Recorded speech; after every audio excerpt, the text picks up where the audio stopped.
খরাজনা আল্লাহি রাব্বিনা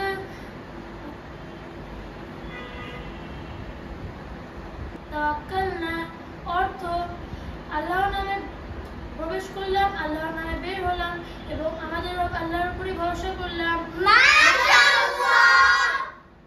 আমাদের ভিডিওটি কেমন লাগলো? যদি ভালো লেগে থাকে অবশ্যই লাইক করবেন।